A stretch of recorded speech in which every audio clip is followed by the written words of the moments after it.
सके, उनके लिए मार्केट भी उनको उपलब्ध करवाया जा सके और सरकार से उन्हें हर प्रकार की सुविधाएं उपलब्ध हो, इसके लिए सरकार के स्तर पर एक प्रयास प्रारंभ हुआ था और आज उसके बहुत अच्छे परिणाम हम सबके सामने हैं।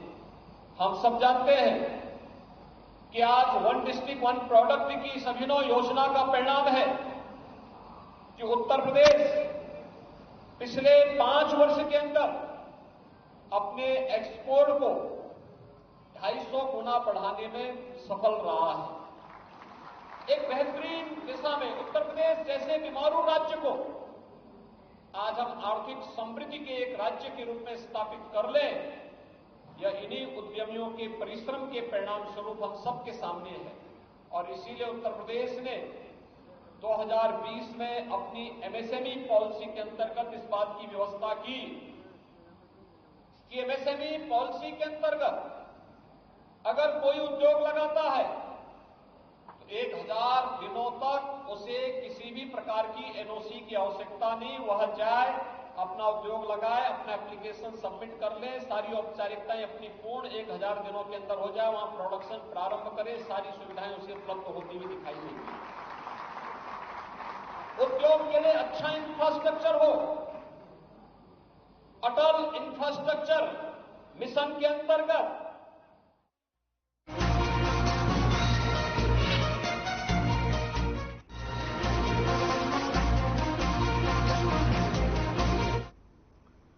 चंडीगढ़ की इस वक्त की बड़ी और अहम जानकारी। हरियाणा मंत्रिमंडल की बैठक जारी है। सीएम मनोहर लाल कर रहे बैठक की अध्यक्षता। बैठक में लिए जाएंगे कई अहम फैसले। इस वक्त की बड़ी और अहम जानकारी आपके टीवी स्क्रीन पर। आपको बता दें कि हरियाणा मंत्रिमंडल की बैठक जारी है। सीएम मनोहर लाल बैठक की अध्यक्षता कर रहे हैं। वहीं बैठक में कई अहम फैसलों पर मुहर लग सकती है। तो मुख्यमंत्री मनोहर लाल की अध्यक्षता में यह बैठक आयोजित की गई है और चंडीगढ़ में यह बैठक हो रही है। आपको बताते चलें कि मंत्रिमंडल की यह बैठक है। कई अहम फैसलों पर सीएम की मुहर लग सकती है। इस वक्त की बड़ी और अहम जानकारी आपके टीवी स्क्रीन पर।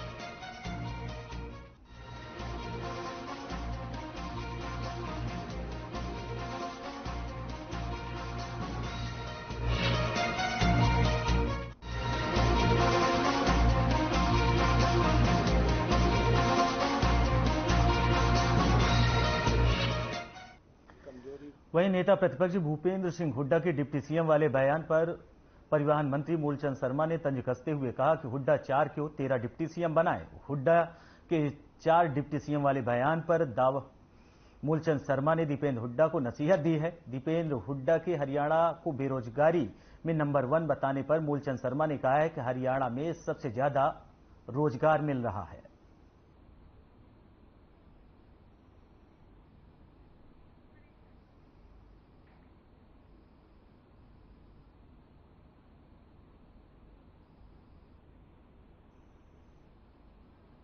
भूपेंद्र हुड्डा पूर्व में मुख्यमंत्री हैं, पूर्व में सांसद रहे, पुराने राजनीतिक खिलाड़ी हैं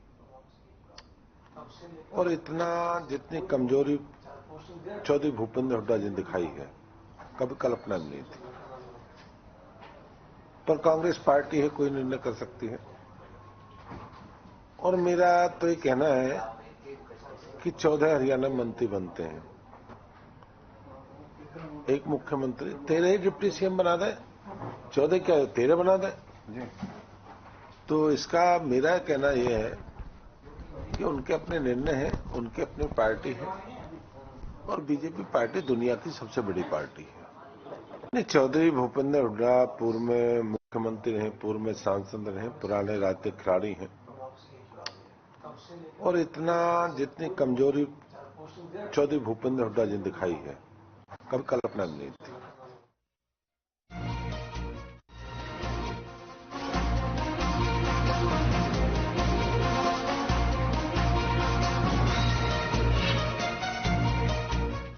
गुरुग्राम से इस वक्त की बड़ी अहम जानकारी। मोनू मनेसर की हुई पेशी। आपको बता दें कि 14 दिन की न्यायिक हिरासत में भेजा गया है।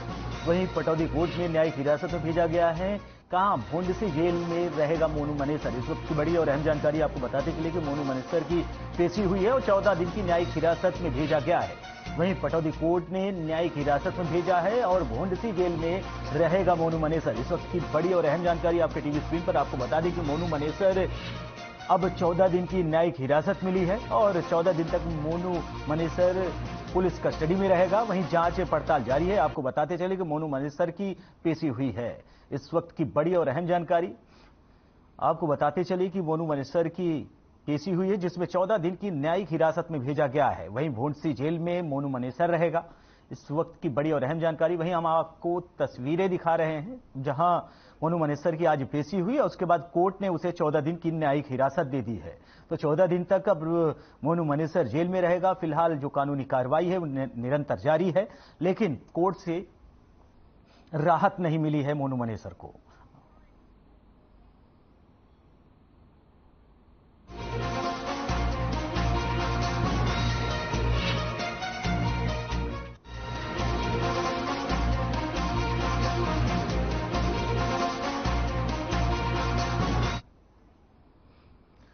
भिवानी जिला के गांव सेरला के पास बीती रात एक दर्दनाक हादसा हो गया, जहां सड़क पर खड़े ट्रक में तेज रफ्तार कार टकराने से 6 लोगों की मौत हो गई। आपको बताते चले कि सड़क पर खड़े एक ट्रक पर कोई इंडिकेटर नहीं लगा हुआ था, जिस कारण गाड़ी ट्रक से टकरा गई। यह हादसा हो गया। वहीं मृतक के साथी सुखबीर ने बताया कि अगर ट्रक का इंडिकेटर जलता हुआ होता तो यह दुर्घटना नहीं होती। फिलहाल शवों को पोस्टमार्टम के लिए भेज दिया गया है।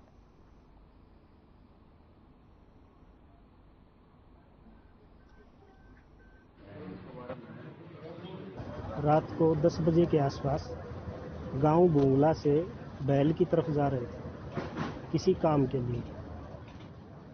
तो ये रास्ते में जाते जाते आगे एक बता रहे हैं कि लवारिस तरीके से एक ट्रक खड़ा था, क्योंकि एक मित्र और मेरा पीछे पीछे जा रहा था, क्या नाम है कि बुलेरो गाड़ी लेके। उन्होंने ये चीज़ बताया, बुलेरो कैंपर लेके जा रहा था, तो उन्होंने ये चीज़ बताई। वो लवारिस अवस्था में ट्रक खड़ा था, न उसका कोई इंडिकेटर चस रहा था, और इन्होंने ब्रेक लगाने की कोशिश करी तो स्लिप करके गाड़ी ट्रक में लग गई। सभी की फिर इनकी 3 की तो मौके पे ही मृत्यु हो गई। एक बता रहे हैं कि जो गाड़ी खड़ी थी उसका कोई कनेक्टर था, वो भी वहाँ पे मौके पे ही एक्सपायर हो गया। 2 लोगों को यहाँ हॉस्पिटल लेके आया गया था।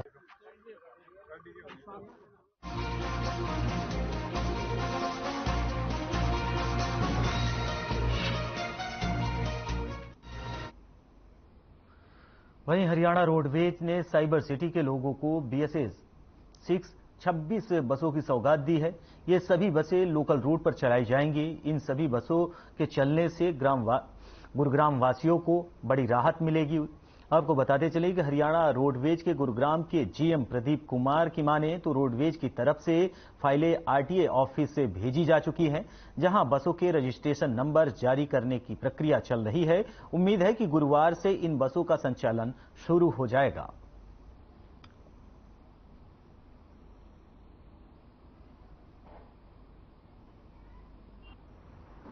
हमारी तरफ से हमने सारे डॉक्यूमेंट कंप्लीट करके RTO ऑफिस में जमा करा दिए हैं। गाड़ियों के फोटो हो चुके हैं, उनकी फिटनेस के लिए जो भी डॉक्यूमेंट थे वो सारे दे चुके हैं।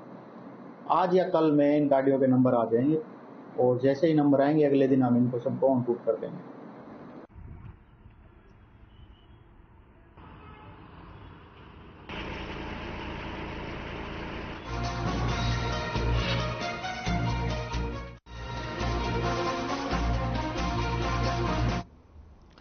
आपको बताते चले कि कैथल कोर्ट से पहली मंजिल से कैदी कूदकर भाग गया, जहां कड़ी मशक्कत के बाद सब इंस्पेक्टर सुरेंद्र और अन्य पुलिस कर्मचारियों ने पीछा करके उसे गिरफ्तार किया। वहीं आपको बता दें कि मुलजिम तारीख पर आया हुआ था और विभिन्न धाराओं से मुलजिम के खिलाफ एडिशनल सेशन जज का कोर्ट में मुकदमा चल रहा था।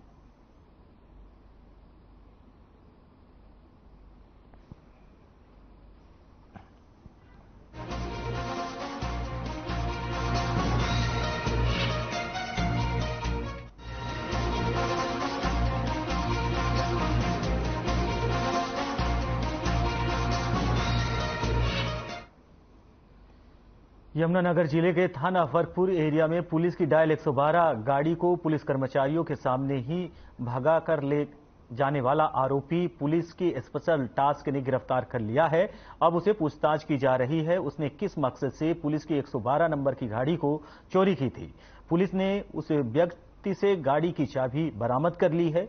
इस व्यक्ति पर पहले भी कई तरह के मामले दर्ज हैं। वहीं यमुनानगर की स्पेशल टास्क पुलिस की हिरासत में आया व्यक्ति वही है जो डायल 112 की गाड़ी उस समय चुरा कर ले गया था जब पुलिस कर्मचारी उसे झगड़े के समय अपने मामले में उसे समझाते नजर आए थे। आपको बताते चलें कि 112 की गाड़ी को उठाकर इस आरोपी ले गया था। वहीं आपको बताते चले कि चोरों तरफ से नाकेबंदी करके पुलिस ने इसकी घेराबंदी की, जिसके बाद इसे गिरफ्तार किया गया।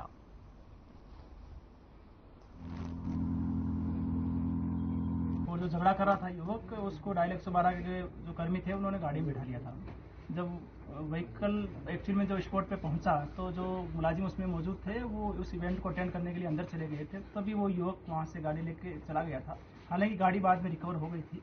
हमने उसके बाद में उस मुलजिम की पहचान कर ली है और जो साउथ नाम का आरोपी है सादीपुर गांव का, उसको गिरफ्तार कर लिया गया है और उसके खिलाफ जो भी कानूनी कार्रवाई होगी वो की जाएगी। सर, जो अभी तक जो हमें प्रारंभिक पता लगा है, सूचना जो मिली है उसके अनुसार वो युवक नशेड़ी किस्म का है और पहले भी उस पर मुकदमे दर्ज इस प्रकार के हुए हैं, तो बाकी और अभी खोजबीन कर रहे हैं। तो हमारे साथ तो अभी कोई ऐसी हमारे पास सामने बात नहीं आई है, लेकिन मैंने जैसे आपको बताया प्रारंभिक सूचना जो मेरे पास में है उसके अनुसार वो नशेड़ी किस्म का युवक था और इस प्रकार का कोई और इसका इरादा नहीं।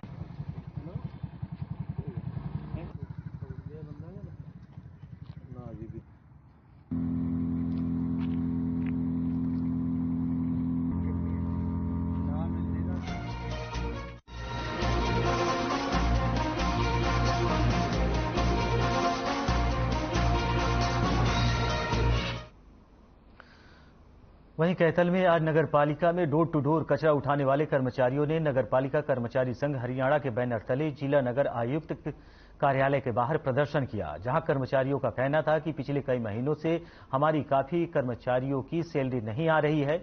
इस बार कुछ कर्मचारियों की सैलरी कट कर आई और साथ ही कर्मचारियों ने मांग रखी है कि उन्हें पूरी सैलरी दी जाए।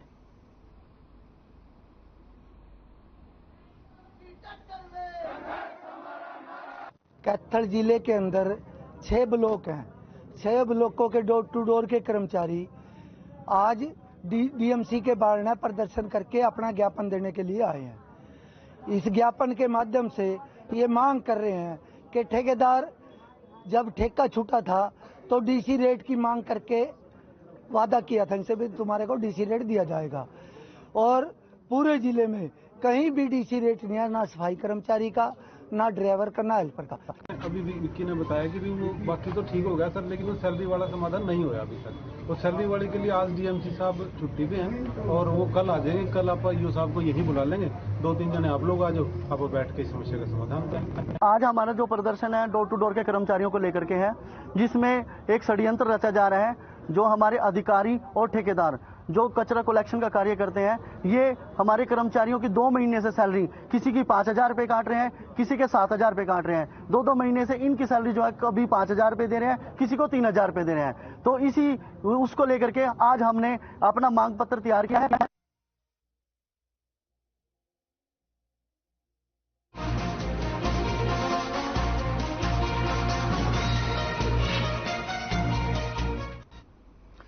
वहीं आज नंगल चौधरी के गांव दुखेरा में प्रदूषण विभाग 2 माइंस के लिए जन सुनवाई कार्यक्रम के लिए जिला उपायुक्त मोनिका गुप्ता की अगुवाई में देखरेख हो रही थी, जिसमें भारी पुलिस बल के साथ जिला उपायुक्त के अलावा सभी विभागों के संबंधित अधिकारी भी मौजूद थे।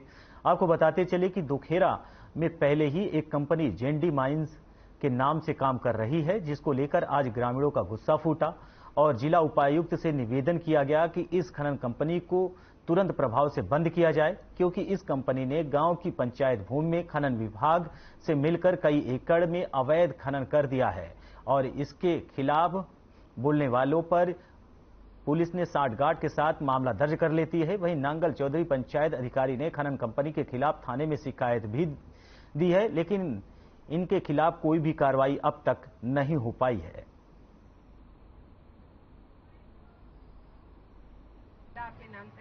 बिल्कुल, आज जो पोल्यूशन कंट्रोल विभाग होता है हमारा, उसके द्वारा एक पब्लिक हियरिंग ऑर्गेनाइज की गई थी नई माइन चालू होने उसके समक्ष बारे में। तो इसीलिए आज दुखेरा गांव में प्रशासन पहुंचा था। लोगों ने जो भी बातें कही हैं उनको बिल्कुल रिकॉर्ड कर दिया गया। उस पब्लिक हियरिंग का हिस्सा बना के जो मिनट्स है वो पोल्यूशन कंट्रोल बोर्ड में भेजा जाए। दो माइंस की पब्लिक हेयरिंग थी, एक केडी माइंस एक नई माइंस है। तो पब्लिक ने मुद्दे उठाए हैं। इस मुद्दों में यहाँ करीबन 500 करोड़ रुपए का घोटाला है अवैध खनन का, जो जेडी माइंस का है। उसको दबाने के लिए उसमें जो अवैध खनन किया है उसकी रिपोर्ट स्थानीय प्रशासन ने दी है, और जो नई माइंस है वो उसको दबाने के लिए ये सारा सिस्टम करीब पुरानी माइंस में उसका बेटा पार्टनर है। पब्लिक हियरिंग हुई है दोखेरा गांव में। माइन है पहले एक्सजेंडी की 4.86 हेक्टेयर की, और अभी एक नई माइन डिपार्टमेंट ने नई लीज की है 10 साल के लिए 7.46। वो स्टोन फील्ड के नाम से वो नहीं है। EIA के अनुसार 2006 के नोटिफिकेशन के अनुसार उससे पहले उसी माइन के आसपास जो है पब्लिक हियरिंग होना सुनिश्चित किया जाता है। आपके नाम से रिकॉर्ड कर ली है, उसको पोल्यूशन कंट्रोल बोर्ड में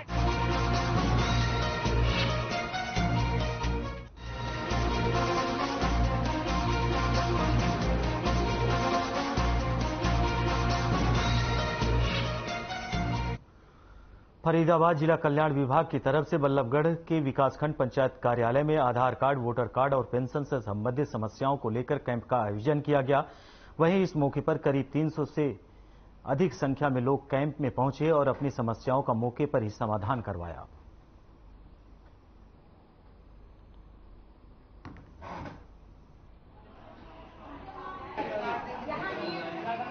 फैमिली आईडी ठीक करानी थी, तो इधर बल्लभगढ़ में मेला लगा हुआ है, तो हमने सोचा फैमिली आईडी ठीक कराएं। काफी दिन से इधर उधर घूम रहे हैं। कितने दिन से आप चक्कर काट रहे थे और दफ्तरों के? कई महीने से चक्कर काट रहे हैं। आज मेला लगाया गया है जिला कल्याण की तरफ से, क्या लगता है कि आपका काम हो गया काम आपका? हाँ जी, लग रहा है कि हो जाएगा। हो जाएगा। राशन कार्ड के लिए फंसे थे। क्या परेशानी थी? राशन कार्ड बन नहीं रहा था काफी दिन से, तो फैमिली आईडी बन चुकी थी 4 महीने पहले, तो राशन कार्ड नहीं बना था। और पेंशन भी नहीं मिलती है, विकलांग पेंशन जो होती है उसके लिए भी काफी परेशान है काफी दिन से, वो भी नहीं बन रही थी।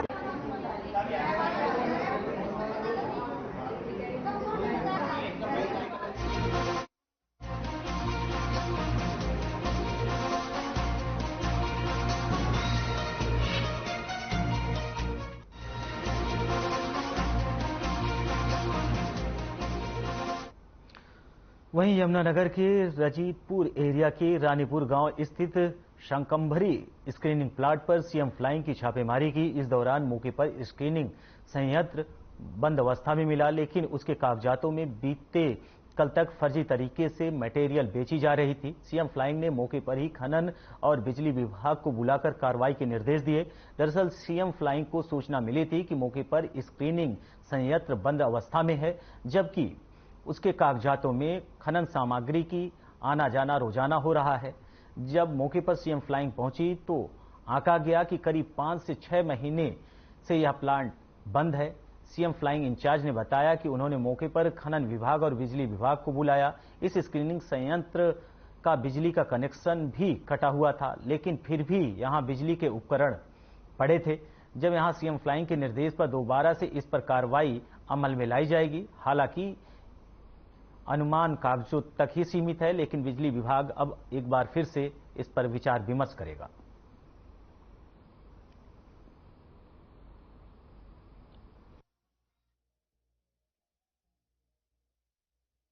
जो यहाँ पे यमुनानगर में वो फेक परचेज रवाना चल रहा है। जैसे मौके पे प्लांट लगे हुए हैं पर वो प्रोसेस नहीं कर रहे अपने मटेरियल को, सिर्फ जो इलीगल जो मटेरियल है उन लोगों को आगे रवाना बेच रहे हैं।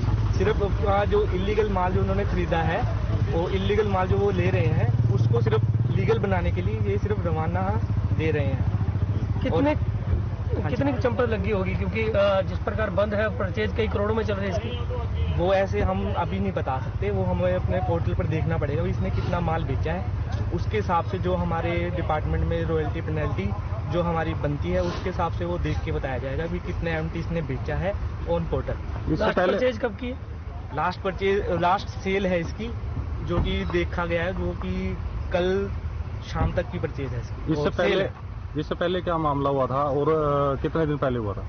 इससे पहले भी अभी हमारे जो आया था वो करीबन 1-2 महीना हो गया उसको आए हुए। गुप्त सूचना मिली कि बिलासपुर रानीपुर में रणजीतपुर के पास शंकंभरी क्रेशर है, जहां पर ना तो रेता है ना बजरी है, सिर्फ कागजों में ही कार्रवाई की जा रही है। जो बड़ा तगड़ा मामला है इसमें जो है ना, जो हमने मौके पर आकर कार्रवाई की गई, उस वहां पर कोई रेता बजरी नहीं पाया गया, लेकिन लाइट बल्ती पाई गई, जबकि लाइट का भी कनेक्शन कटा हुआ था और वहां पर रेता बजरी कोई मौजूद नहीं था। जब कोर्ट के अनुसार फोन पर पता किया माइनिंग डिपार्टमेंट से, तो उन्हें अभी आज कल तक का यहाँ से जो है ना माल बिका हुआ है। तो जिस संबंध में माइनिंग डिपार्टमेंट को मौके पर बुलाया गया, बिजली विभाग को मौके पर बुलाया गया और नियमानुसार कार्रवाई अमल में लाई जा रही है। जो एक बड़ा तगड़ा अपराध है जिसके खिलाफ माइनिंग डिपार्टमेंट ने पहले भी लिख करके भेजा हुआ है, लेकिन उस पर अभी तक कोई कार्रवाई नहीं।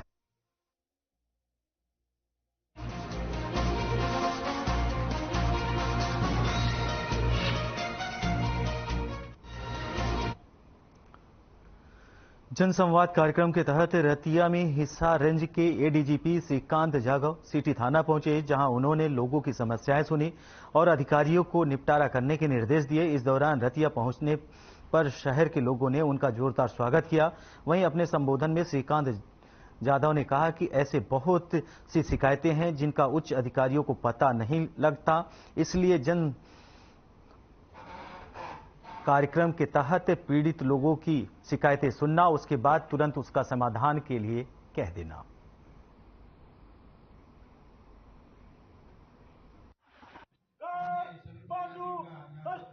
पुलिस की जन सुनवाई जो हम रेंज ऑफिस से कर रहे हैं और हमारे पुलिस कप्तान भी समय समय करते रहते हैं, उसका उद्देश्य केवल ये है कि किसी वजह से अगर अफसरों तक बात नहीं पहुंचे या कोई पीड़ा है जो सॉल्व नहीं हुई है, तो वो सीधी हम तक पहुंचे और हम उस पर कार्रवाई करें और रिलीफ दें लोगों को।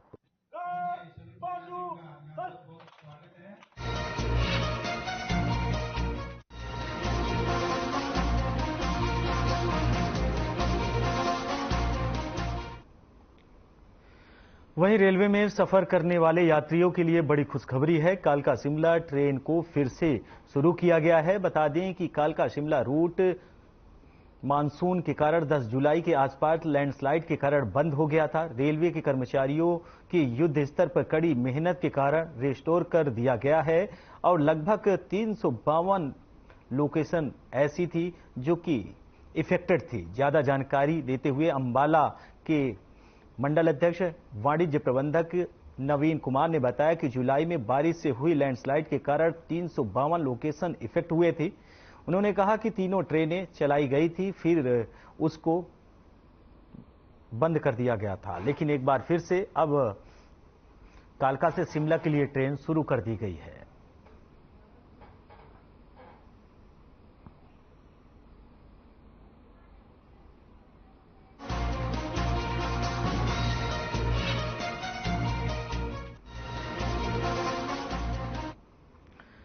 वहीं पीडब्ल्यूडी वर्कर्स यूनियन की तरफ से अपनी मांगों को लेकर प्रदर्शन किया जा रहा है। तीनों विभागों के कर्मचारियों ने अपनी मांगों को लेकर जोरदार प्रदर्शन किया। कर्मचारियों की मुख्य मांग विभाग में लंबे समय से काम कर रहे कच्चे कर्मचारियों को पक्का करना है, कौशल विभाग को बंद करना, कर्मचारियों की प्रमोशन न करना।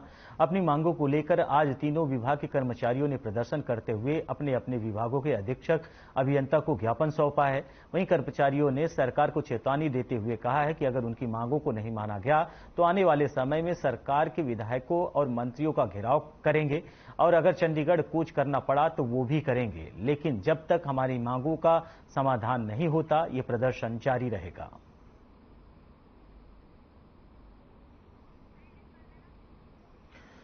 वहीं आपको बता दें कि पीडब्ल्यूडी वर्कर्स यूनियन की तरफ से लगातार प्रदर्शन किया जा रहा है। 3 विभागों के कर्मचारियों ने अपनी मांगों को लेकर जोरदार प्रदर्शन किया। वहीं कर्मचारियों की मुख्य मांग विभाग में लंबे समय से काम कर रहे कच्चे कर्मचारियों को पक्का करना, कौशल रोजगार को बंद करना और कर्मचारियों की प्रमोशन न करना। अपनी मांगों को लेकर आज तीनों विभाग के कर्मचारी प्रदर्शन करते हुए अपने अपने विभागों के अधीक्षक अभियंता को ज्ञापन सौंपा है। वहीं कर्मचारियों ने सरकार को चेतावनी भी देते हुए कहा कि उनकी मांगों को नहीं माना गया तो आने वाले समय में सरकार और विधायक और मंत्रियों का घेराव करेंगे और अगर चंडीगढ़ कूच करना पड़ा तो वो भी करेंगे, लेकिन जब तक हमारी मांगें मानी नहीं जाती तब तक ये प्रदर्शन ऐसे ही जारी रहेगा।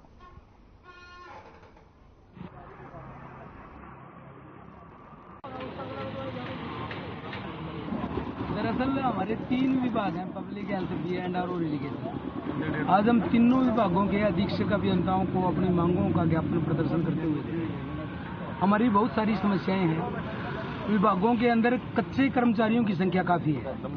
HKRNL के ऊपर कर्मचारी लगे हैं, पंचायती ट्यूबवेल ऑपरेटर के ऊपर हमारे कर्मचारी कार्यरत हैं और टर्म अपॉइंटी 17 साल की 15 साल की सेवाएं होने के बाद उन कर्मचारियों को रेगुलर नहीं किया जा रहा, बल्कि कौशल रोजगार निगम के ऊपर डाल करके उनकी सेवाओं को मात्र 11 महीने की कर दिया।